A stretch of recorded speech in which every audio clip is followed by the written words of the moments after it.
স্বামীকে বাঁচাতে গিয়ে শ্লীলতাহানি এবং মারধরের শিকার এক মহিলা। জানা যায় গোলাঘাটি বিধানসভার অন্তর্গত কাঞ্চনমালা বাজার সংলগ্ন এলাকায় গৌতম সরকারের বাড়ির সামনে ওনার বাইক পার্কিংকে কেন্দ্র করে একই এলাকার প্রিয়তম সরকার নামে এক যুবক গৌতম সরকারের সাথে ঝগড়া বিবাদ শুরু করে।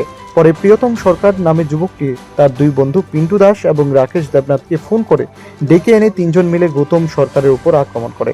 স্বামীকে বাঁচাতে গৌতম সরকার স্ত্রী ছুটে আসতে ওনার উপরও মারধর সহ শ্লীলতাহানি করা হয় বলে অভিযোগ।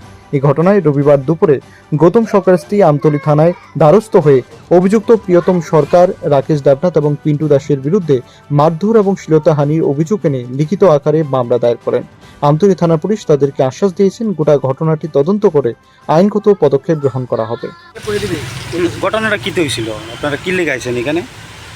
এখানে আইসি আমি, এখানে তারা মারধর করছে, তারপর আমিও অনেক বিচার চাই। কারে মারধর করছে? গৌতম সরকারের। আপনার কি হয় উনি? আমার স্বামী হয়। আচ্ছা, মানে কারা মারছে? প্রিয়তমে দুজন রেডকে আনছে, ফোন করে আনছে, তারা দুইজন রাই না সেরা তারা এসে আমি বলেছি তারাও লাগবে না, তোরা লাগবে না, না তারা শুনছে না, তারা আমার উপরে মারধর করছে। আপনারও কি আপনারও মারধর করছে? আমার শাড়ি টাড়ি সব খুলে ফেলাইছে। আচ্ছা, তো মানে তারার বাড়ি কোন জায়গাতে যারা মারধর করছে? তারা বাড়ি কাঞ্চনমালা। আপনারা বাড়ি কোন জায়গাতে? ওই জায়গাতে। আমাদের বাড়িও কাঞ্চনমালা। এখন যে আপনারা তার বিরুদ্ধে মামলা করছেন,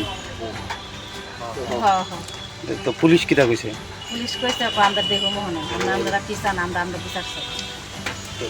এখন কি চাইতেছেন? আমিও মনে অপ্রিয় চাই, বিচার চাই, শাস্তি চাই। আচ্ছা। ব্যুরো রিপোর্ট, প্রগতি নিউজ।